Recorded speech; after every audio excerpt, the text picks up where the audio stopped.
God's great grace it is has brought us. 하나님 말씀은 신약 성경 마가복음 14장 53절에서 72절입니다. 53절에서 54절 두 절만 먼저 읽겠습니다. 시작. 그들이 예수를 끌고 대제사장에게로 가니 대제사장들과 장로들과 서기관들이 다 모이더라. 베드로가 예수를 멀찍이 따라 대제사장의 집들 안에까지 들어가서 아랫사람들과 함께 앉아 불을 쬐더라. 아멘. 네가 3번 나를 부인하리라는 제목으로 하나님 말씀 전하겠습니다. 가룟 유다와 함께 온 자들이 예수님을 끌고서 대제사장에게 데려갔습니다. 거기 가보니까 대제사장들과 장로들과 서기관들이 모여 있습니다. 한마디로 의회가 모여 있다고 보시면 되는 거예요. 여기서 대제사장은 다른 성경을 보니까 가야바와 그의 장인 그 안나스임을 우리는 알 수가 있죠. 지금 시간은 낮이 아니라 밤이에요.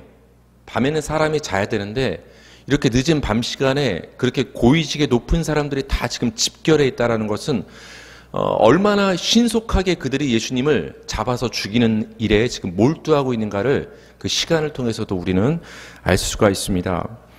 예수님이 대제사장 앞으로 끌려갈 때 베드로가 멀찍이 그 일행을 따라 붙었습니다. 그래서 대제사장 그 집 마당 안까지 베드로가 따라 들어갔습니다. 베드로는 거기서 그 아랫사람들, 그러니까 하인이나 어떤 관원들, 경비병들과 함께 그 불을 쬐고 있었습니다. 그리고 몸을 녹이고 있었는데, 이 베드로는 아마도 이렇게 예수님을 따라간 이유가 그 예수님을 잡으러 왔을 때 무서워서 도망간 이력이 있기도 하지만, 그 잡혀간 예수님이 어떻게 되는가 그 결말을 지켜보기를 원했던 것 같습니다. 55절에서 56절입니다.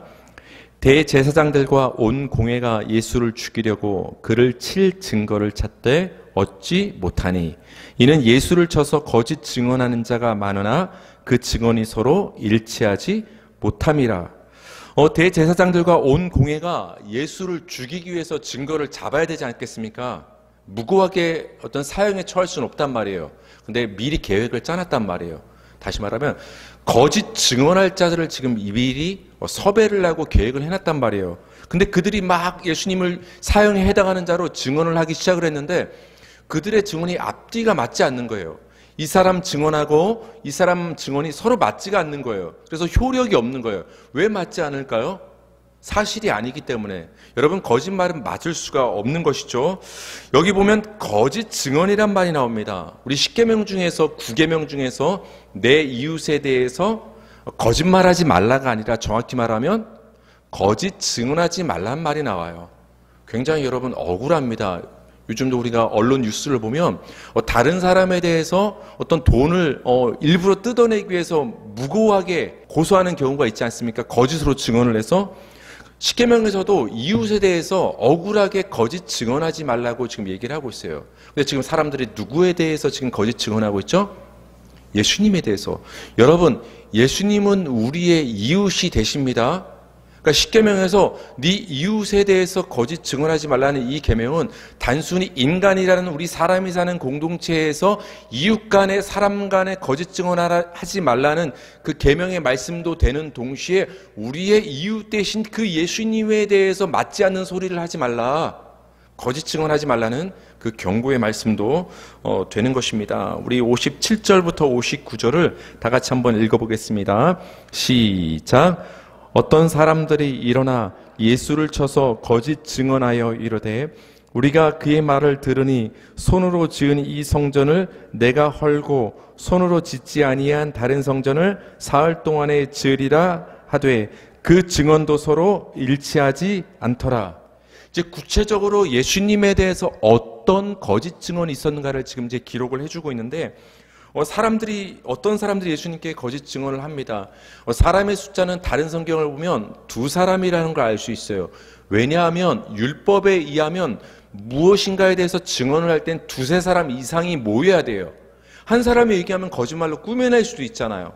물론 2사람도 꾸며낼 수 있지만 최소한 2사람 이상의 증언일 때 그 판결을 위한 재판적인 효력을 갖게 되기 때문에 지금 예수님에 대해서 거짓 증언할 때 여러 사람이 지금 입을 모아서 증언을 하고 있는 것입니다. 그 사람들이 말합니다. 우리가 들었다. 우리가 무엇을 들었냐? 저 예수가 하는 말을 들었는데 손으로 지은 이 성전을 헐고서 손으로 짓지 아니한 다른 성전을 짓겠다고 말하고 다니더라. 우린 예수가 이런 말하는 거를 들었다. 근데 곰곰이 들어보니까 이 사람들이 하는 이 거짓 증언도 서로 말이 맞지 않는 거예요. 예수님은 성전에 관련해서 말씀을 하신 적이 있죠. 무화과 나무 비유를 통해서 강도의 소굴이 된 그 성전을 예수님께서 비판하셨습니다. 또 감람산에서 제자들과 함께 그 예루살렘 성전을 내려다보시면서 저 성전이 파괴될 것을, 무너질 것을 예언하기도 말씀하셨습니다. 또한 방금 언급된 두 사람의 거짓 증언의 내용과 비슷한 말씀을 예수님이 하신 적이 있습니다. 우리 요한복음 2장 19절에서 20절 다 같이 읽겠습니다. 시작. 예수께서 대답하여 이르시되 너희가 이 성전을 헐라 내가 사흘 동안에 일으키리라. 유대인들이 이르되 이 성전은 46년 동안에 지었거늘 네가 3일 동안에 일으키겠느냐 하더라. 아멘. 요한복음을 보니까 예수님이 방금 전에 그 대제사장 그 법정 앞에서 예수님에 대해서 성전에 관련해서 거짓 증언했던 내용과 비슷한 내용을 사실은 예수님이 하신 적이 있기는 있어요. 여러분, 예수님이 이 말씀을 왜 하신 거예요? 성전된 자기 몸을 가리켜 하신 말씀이에요. 너희가 성전된 나를 무너뜨리면, 즉 십자가에서 못 박아 죽이면 나는 그걸로 끝이 아니라 사흘 만에 나는 다시 일으켜질 것이다. 다시 살아날 것이다. 그 예수님의 죽음과 부활을 성전된 자기 몸에 빗대어서 말씀하신 것인데 이것을 들은 유대인들이 깜짝 놀란 거예요. 아니, 지금 우리가 이 바라보고 있는 이 굉장히 거대한 이 헤롯 성전은 우리가 46년 동안, 수십 년 동안 수많은 사람이 힘을 합쳐서 겨우 지은 것이 이 성전인데 어떻게 저 예수는 우리가 허물면 3일 만에 짓겠다고 저렇게 거짓말을 할 수가 있느냐? 사람들이 지금 깜짝 놀란 거예요. 예수님의 말씀을 오해한 거죠. 예수님은 영의 말씀을 하셨는데 사람들은 육으로 듣는 거예요. 여러분, 하나님의 말씀은 영으로 들어야 되는 거예요. 육으로 들으면 안 돼요. 육으로 듣는 게 뭐예요? 하나님의 말씀을 윤리, 도덕, 율법으로 들으면 그게 육으로 듣는 거예요. 하나님의 말씀은 우리를 살리는 예수님에 관한 말씀, 영의 말씀으로 들을 필요가 있는 거예요. 사실 이 말씀을 한 발짝 물러나서 정말로 예수님이 성전을 다시 일으켜 세우겠다는 말씀으로 우리가 인정한다 치다 하더라도 이 예수님을 지금 거짓 증언하고 있는 사람들의 말은 틀린 말이에요. 여러분, 왜 틀렸을까요? 지금 요한복음에서 예수님이 하신 말씀과 지금 대제사장의 법정에서 거짓 증언하는 사람들의 말이 조금 달라요. 비슷한 것 같지만 어떻게 다를까요? 여러분, 찾아내야죠. 어떻게 거짓 증언하고 있는가? 예수님은 분명히 이렇게 말씀하셨어요. 너희가 이 성전을 헐라. 그러면 내가 일으키겠다. 근데 지금 거짓 증언하는 사람들은 뭐라고 말합니까? 우리가 들었다. 이 예수가 말하기를 내가 헐고 나서 내가 일으켜 세우겠다고 말했다. 그러니까 예수님이 마치 헐겠다고 말한 것처럼, 예수님이 마치 무너뜨리겠다고 말한 것처럼 거짓 증언하고 있어요. 사실 과거 이력을 살펴보니까 너희가 헐면 내가 일으키겠다. 그렇게 말씀하셨단 말이에요. 근데 그 말씀을 지금 거짓 증언하는 자들이 조금 비틀어서 뭐라고 말합니까?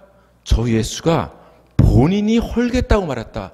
아니, 어떻게 우리에게 이렇게 신성한 하나님의 성전을 저렇게 헐겠다고 말했느냐? 지금 시비거리를 사람들이 찾기 위해서 말을 조금 바꿔서 왜곡시켜서 거짓 증언하고 있음을 우리는 볼 수 있어요. 60절에서 62절 제가 읽어드릴게요. 대제사장이 가운데 일어서서 예수께 물어 이르되 너는 아무 대답도 없느냐? 이 사람들이 너를 치는 증거가 어떠하냐 하되 침묵하고 아무 대답도 아니하시거늘 대제사장이 다시 물어 이르되 네가 찬송받을 이의 아들 그리스도냐? 예수께서 이르시되 내가 그니라. 인자가 권능자의 우편에 앉은 것과 하늘 구름을 타고 오는 것을 너희가 보리라 하시니. 사람들의 증언이 일치하지 않자 이제 답답한지 대제사장이 이제 직접 나서는 거예요. 왜 너는 아무 대답도 없느냐?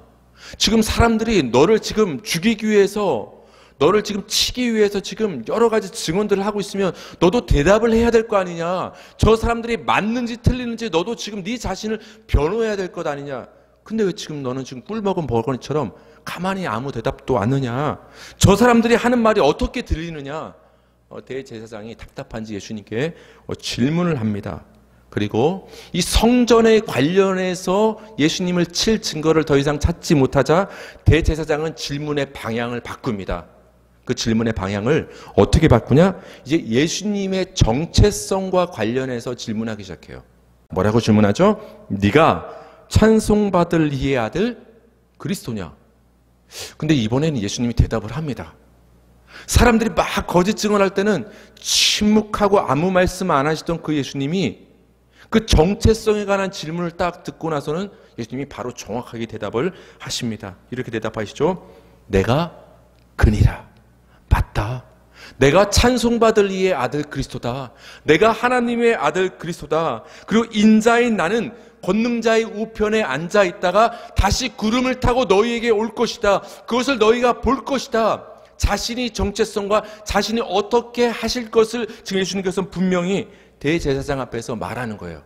내가 하나님의 아들이요, 내가 그리스도요, 내가 인자임을 정확하게 말씀을 하셨다라는 거예요.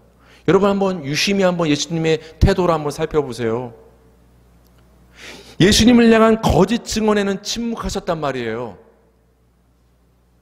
여러분 얼마나 나서고 싶었겠어요. 예수님도 뭐라고요? 아니다, 저 사람들 거짓말하고 있다.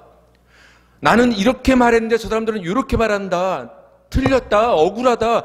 충분히 말할 만하지 않습니까? 근데 예수님은 그 자신을 향한 거짓 증언에는 침묵하시고 네가 누구냐는 정체성에 관한 질문에는 지금 분명하게 대답하시는 거예요. 내가 그다. 여러분, 우리는 어떻습니까? 나라는 사람에 대한 주변 사람들의 어떤 거짓 왜곡 증언이 있을 때 우리 참아요, 못 참아요? 하나님께 기도를 먼저 하기보다는 어떤 상황을 살펴보고 혹시나 내게 잘못이 있기보다는 신발부터 신죠. 핸드폰부터 집어들죠. 왜? 당장 따져야 되거든요. 너무 억울하거든요. 그게 사실이에요. 나는 그렇게 말한 적이 없거든요. 근데 저 사람이 말을 막 퍼뜨리고 다니거든요. 이대로 있다가는 나는 나쁜 사람이 될 것 같거든요. 누가 참을 수 있어요? 저도 그래서 참지 못한 적이 있어요. 그래서 우리는 다 그래요. 나에 대한 거짓 증언을 참지 못해요. 근데 반대로 내가 그리스도인임을, 내가 하나님의 자녀됨을, 내가 신앙이 있는 자임을, 내가 뭔가 크고 작은 피해를 당할 것 같은 상황이 오면 우리는 나의 정체성을 가려요. 우리의 이익과 관련해서 내가 억울할 때는 우리가 나를 변호하기에 급급한 우리의 인간성을 가지고 있는데, 반대로 우리의 정체성을 드러낼 때는, 예수님을 나타내야 할 때는 정작 우리는 침묵하고 있지 않은가. 그 예수님의 모습을 통해서 우리의 모습을 조금 돌아볼 수 있기를 바랍니다. 63절에서 65절은 우리 다 같이 읽어볼까요? 시작. 대제사장이 자기 옷을 찢으며 이르되 우리가 어찌 더 증인을 요구하리요? 그 신성 모독하는 말을 너희가 들었도다.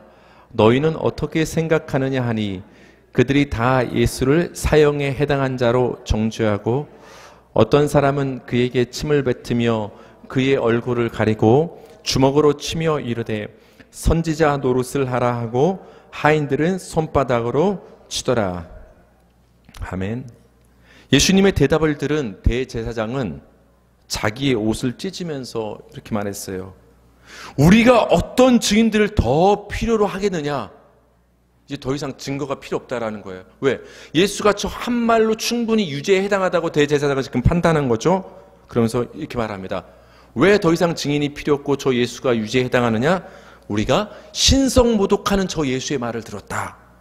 너희는 어떻게 생각하느냐? 여러분, 대제사장이 이미 마음속에 저 예수는 신성모독이다, 유죄다라고 판결을 내리고 가장 높은 대제사장이 너희는 어떻게 생각하느냐 말하면 누가 뭐라고 하겠어요? 맞습니다라고 지금 다 할 수밖에 없는 상황 아니겠습니까? 여러분, 옷을 찢었다라는 것은 대제사장이 분노를 표현하는 거예요.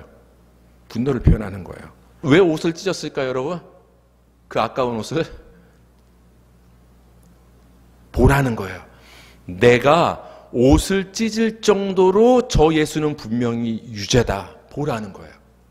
그냥 점잖하게 저 예수는 유죄다 이렇게 말하는 것보다 대제사장의 옷을 찢을 정도로 저렇게 분노하며 말한다면 아, 저 예수는 정말 대제사장 말대로 유죄가 맞는가 보다. 사람들은 그것을 보고서 시각적으로 받아들여지는 거예요. 그러니까 다분히 의도적으로 지금 대제사장은 예수님의 유죄를 이끌어내기 위해서 옷을 찢는 행위를 한 것을 우리는 볼 수가 있습니다. 대제사장의 이 행동과 질문의 사람들은 다 예수를 사형에 해당하는 자, 이제 사형 선고만 내리면 된다라고 다 생각을 하는 죄인으로 정죄를 했습니다.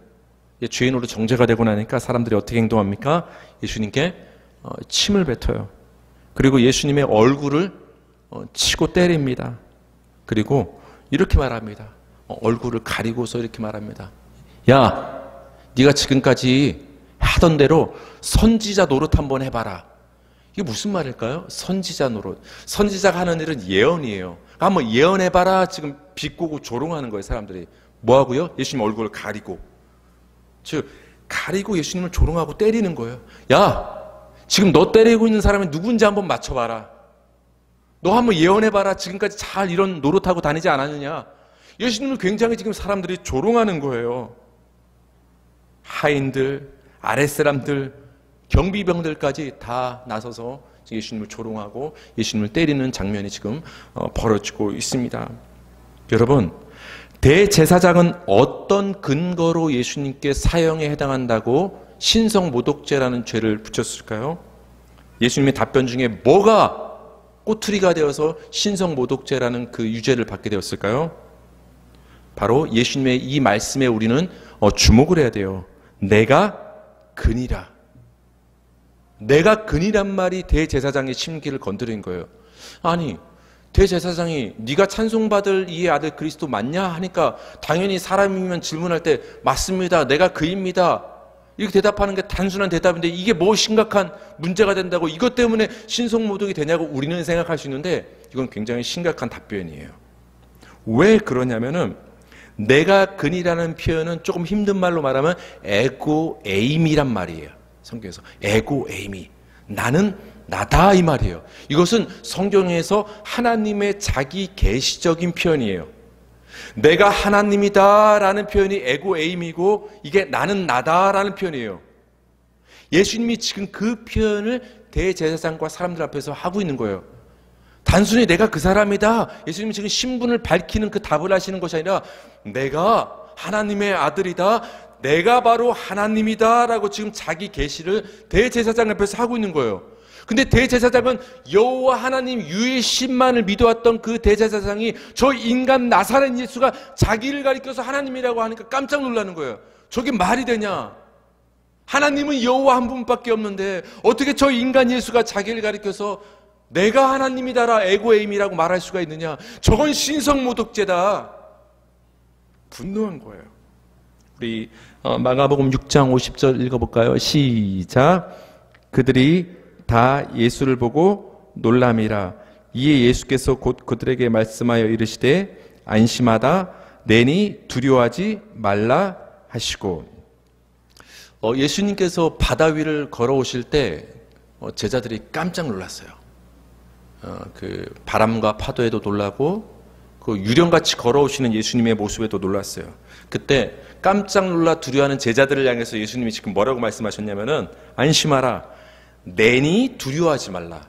여기서 내니 이 말이가 내가 근이라랑 똑같은 에고의 힘이에요. 나다. 굉장히 중요한 말이에요. 두려워하고 있는 제자들에게 예수님이 나는 나다.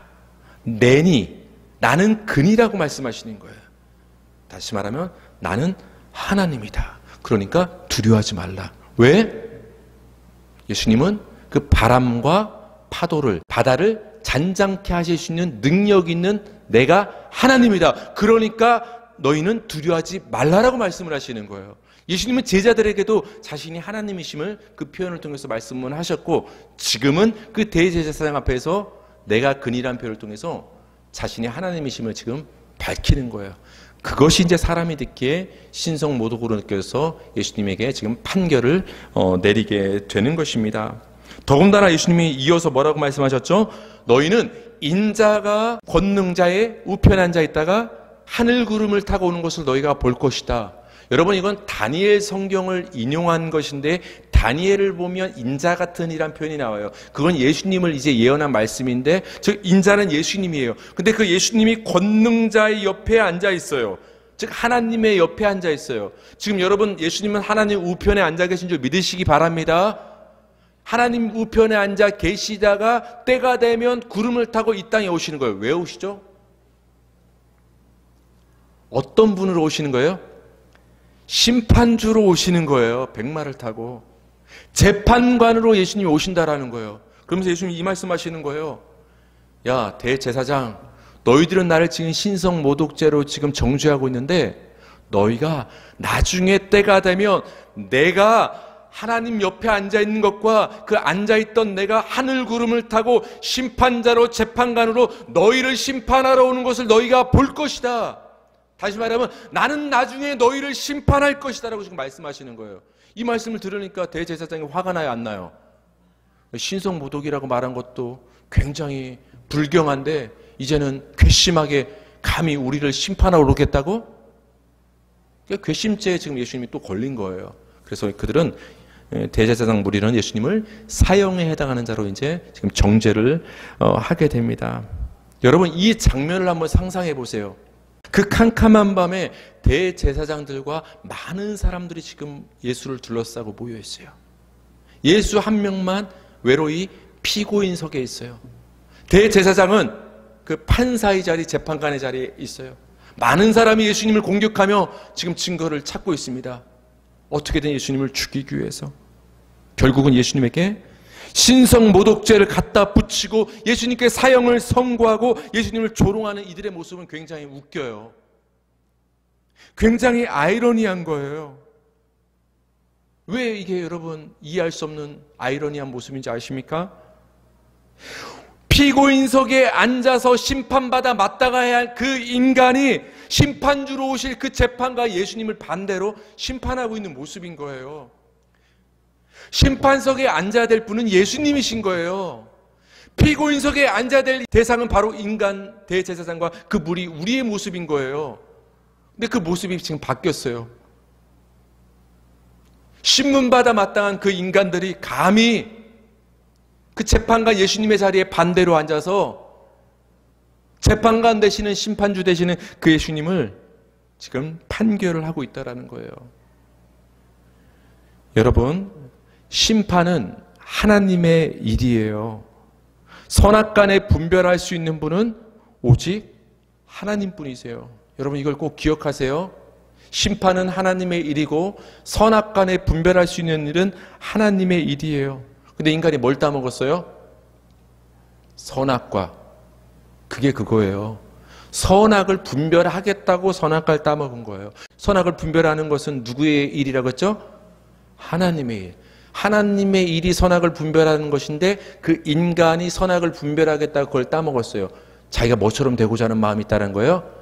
하나님처럼. 그래서 선악과를 따먹은 것은 그런 죄의 의미가 있는 거예요. 그래서 우리 모두에겐 그 본성이 있어요. 여러분, 아담의 그 본성은 우리 모두에게 있는 거예요. 그래서 우리는 심판하기를 되게 좋아해요. 우리는 선악간에 분별하기를 되게 좋아해요. 여러분, 어떤 사물과 사람과 현상과 어떤 일들이 벌어질 때 여러분의 마음속에 드는 생각은 뭐예요? 가장 저게 맞나 틀리나 옳은가 그른가 먼저 판단이 먼저 쓰지 않아요? 사람을 봐도 말을 들어도 어떤 사람들의 행동을 봐도 우리는 그 본성상 계속 심판하고 분별하는 일에 몰두해요. 신앙생활도 그래요. 여러분 이거 잘 분별해야 돼요. 우리 인간이 봤을 땐 굉장한 신앙의 열심으로 보이지만 그 열심의 내면을 들여다보면 굉장히 선악을 분별하는 일에 몰두한 모습일 수 있어요.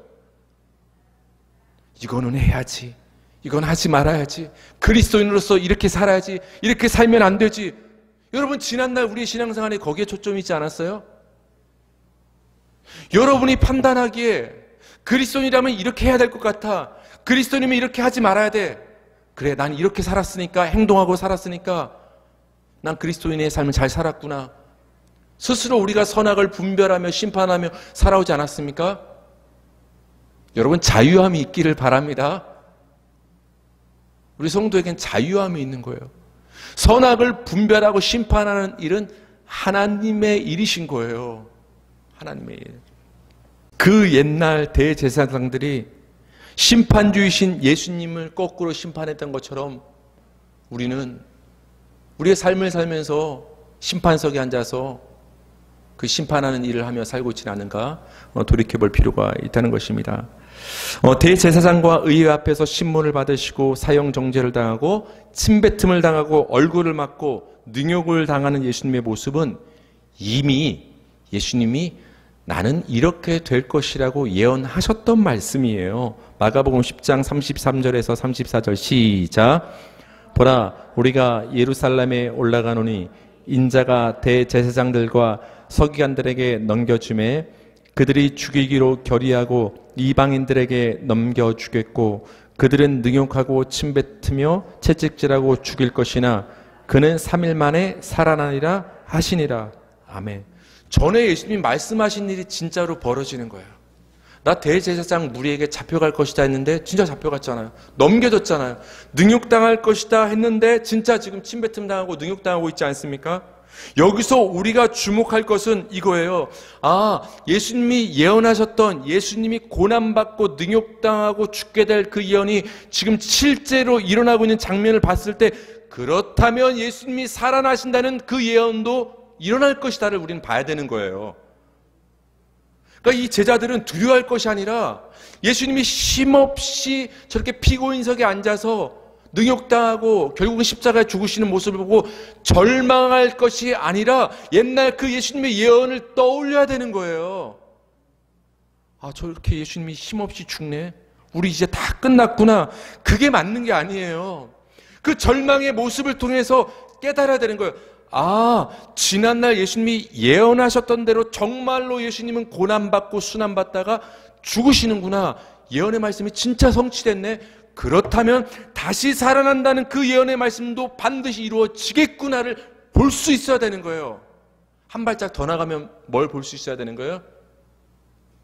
대제사장 앞에서 예수님이 인자에 대해서 예언하신 것처럼 권능자의 우편에 앉아 계시다가 구름을 타고 이 땅에 다시 오시겠구나, 예수님이 다시 오시겠다는 그 말씀도 때가 되면 반드시 이루어지겠구나를 우리는 알고 소망을 얻게 되는 거예요. 근데 우리는 살면서 단편적인 벌어지는 그 순간순간에 자꾸 몰두해서 매몰돼요. 자꾸 거기에 빨려 들어가요. 자꾸 깊이 생각해요. 너무 깊이 생각하지 마세요, 여러분. 눈을 크게 뜨고 크게 보세요. 예수님을 보세요. 크게 본다라는 것은 예수님을 보는 거예요. 그 예수님의 말씀은 때가 되면 반드시 이루어지는구나. 근데 그 예수님의 말씀은 나를 향한 말씀이구나. 축복의 말씀, 구원의 말씀이구나. 그렇다면 지금 비록 내가 순환을 받고 모욕을 당하는 삶을 살고 있을지라도, 이 순간을 지금 겪고 있을지라도 그 이유가 있겠구나. 주님이 나를 붙잡아 주겠구나. 거기에 대한 우리의 믿음과 소망이 있게 된다라는 거예요. 우리 66절과 68절 읽겠습니다. 시작. 베드로는 아랫뜰에 있더니 대제사장의 여종 하나가 와서 베드로가 불 쬐고 있는 것을 보고 주목하여 이르되 너도 나사렛 예수와 함께 있었도다 하거늘 베드로가 부인하여 이르되 나는 네가 말하는 것이 무엇인지도 알지도 못하고 깨닫지도 못하겠노라 하며 앞뜰로 나갈새. 베드로가 예수님이 잡혀갔을 때 대제사장 그 마당까지 몰래 이렇게 숨어 들어갔죠. 좀 양심은 있었던 것 같아요. 그래서 날씨가 추워서 이렇게 불을, 거기 있는 어떤 아랫사람들과 함께 불을 쬐고 있었습니다. 그때 베드로를 어떤 여자가 바라보는 거예요. 한번 흘낏 쳐다보더니 다시 한번 그 다음에 이제 자세히 주목해서 보고 있다고 해요. 한번 흘낏 봤더니 어디서 많이 본 사람 같아요. 그래서 더 자세히 보니까 베드로인 거예요. 알아본 거예요. 그러면서 너 너가 나사렛 예수와 함께 있었던 사람 아니냐라는 질문하는 거예요. 거기에 베드로가 깜짝 놀라서 부인합니다. 아니다. 네가 지금 뭔 소리를 하는지 모르겠다. 도대체 나는 이해할 수 없다. 라고 지금 하면서 앞들로 나갑니다. 앞들로 이동해요. 그러니까 그 안쪽에 있던 베드로가 앞들로 나갔다는 것은 바로 대문 앞에 있는 마당으로 나갔다는 거예요. 뭐예요? 여차하면 지금 문 열고 도망가겠다는 거예요. 한번 위험 받고 나니까. 69절과 71절 제가 읽어드릴게요. 여종이 그를 보고 곁에 서 있는 자들에게 다시 이르되 이 사람은 그 도당이라 하되 또 부인하더라. 조금 후에 곁에 서 있는 사람들이 다시 베드로에게 말하되 너도 갈릴리 사람이니 참으로 그 도당이니라. 그러나 베드로가 저주하여 맹세하되 나는 너희가 말하는 것을 알지 못하노라. 아멘.